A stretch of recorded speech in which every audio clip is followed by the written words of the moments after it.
All right, how you doing? So I'm sitting here thinking again, as usual, mind all over the place. So I'm thinking about school when it start back for our kids, school for us adults, but mainly kids.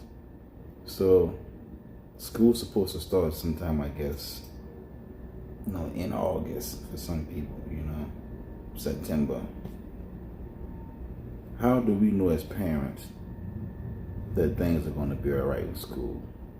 Like, there's no way you can practice social distancing at school with kids. Like, you got an elementary school, middle school, kids, high school.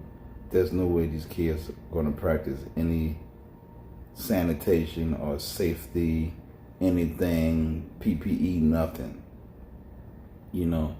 Kids going to be next to kids. Kids going to play. Kids going to joke.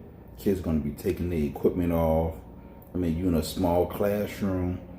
Yeah, you got maybe 20 kids in it, maybe, but you have teachers, you have custodians, you have people that prepare food. There's so much activity in school that doesn't allow social distancing.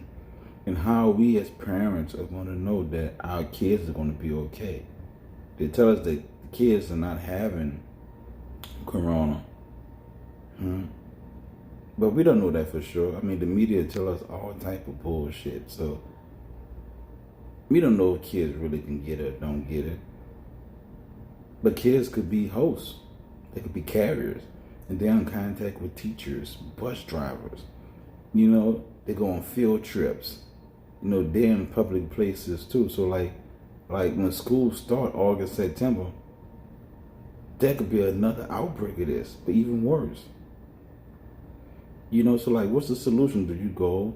I mean, did you risk it all and go buy uniforms and school gears and prepare for all this stuff and there's an unknown? What about your kids? What about our kids? What's the answers for this stuff?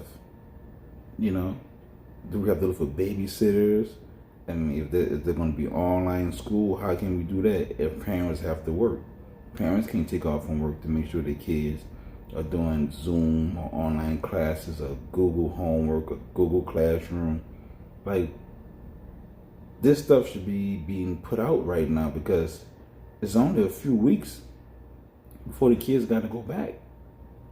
Or if they're going back, you're going to wait till the last minute and have us running around like crazy. We can't go to the mall and shop for nothing. And you shouldn't want to go to the mall and shop for nothing right now. It's just not safe. I just left the post office for lunch. And I went to go mail a package to somebody in my building that I didn't want to mail to them. I kind of lagged on it. And it's just been so long. I said, well, let me go. So I pull up to the post office. Of course, there's a line. And the post office only allowing 4 people at a time in the lobby. And so there's a line out the wazoo for people to go in the lobby. People are not wearing gloves. People are not wearing masks. People are standing close to each other talking.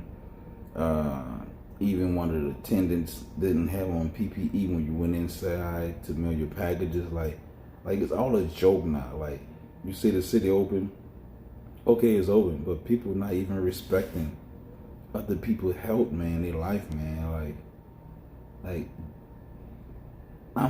can see another outbreak coming. I could.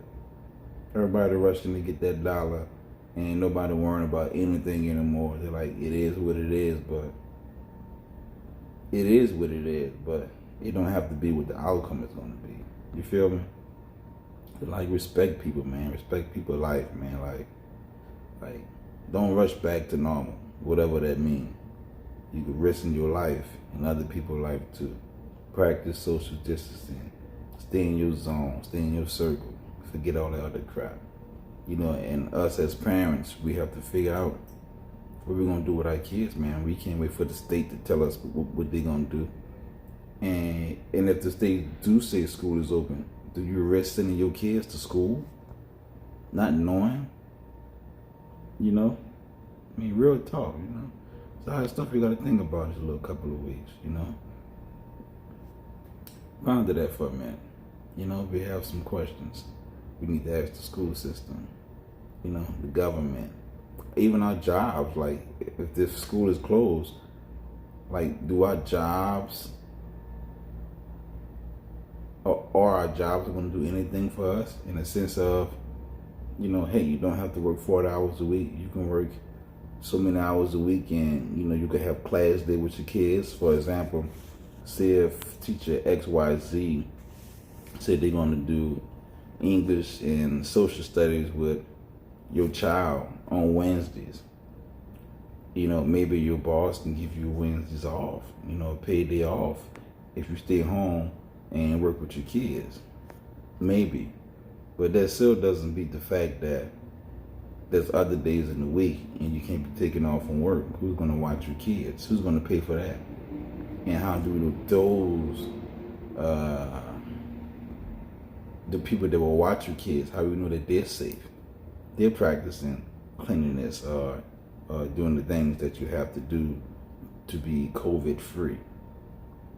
Like, we rushing too quick. We rushing for money. And when people value money over a human being, shit always gonna go wrong. 100% time. You can't value money over people. You can't value physical possessions over people. This is real talk, you know. And right now, everybody rushing, trying to see how I can get money. How can I get back to normal? Man, normal been done since the civil rights movement. It's a place that never be normal. You heard me? So it's time to plan, to do for self. How we're going to take care of our kids, take care of ourselves. We can't keep relying on a system that was not built for us to thrive in. We can't rely on this. We can't rely, because when our heart get broke, it's going to be all on us, because we put our everything into a system that was designed to keep you and I always down. Always. Got to get out the system. We got to put our faith back in our Creator, put our faith back in that energy, that power that created the universe. That's what we got to put our faith in, not this man-made system that's gonna fall. And if you're into religion or theology or whatever, or history, you already know that every country on the planet has a fall. Everything gotta die. In America, this your time. And we can't prolong something that's inevitable. And that's the death of this country. It gotta come. And if we keep trying to fight it, then we gonna go down too. I was reading this morning an article, and it was saying how the devil took out 1/3 of the stars of heaven with his tail. And that's a lot of stars, man, 1/3. You know, so like a lot of people getting hit with this, man, on all type of levels, but we're really not really hearing it from the news, because they only want to tell you what they want to tell you. But this COVID thing is bigger than what you think it is. And now we got to figure out what we're going to do with our kids, what we're going to do with ourselves, what we're going to do as a people. We can't go back to this, man. This is the opportunity for us as black people to do for self. It really is. We got to come up with something better. Because if we going to follow this for the rest of our lives, we doomed. Our children doomed. The children of our children are doomed. You heard me? So, hey, think about it.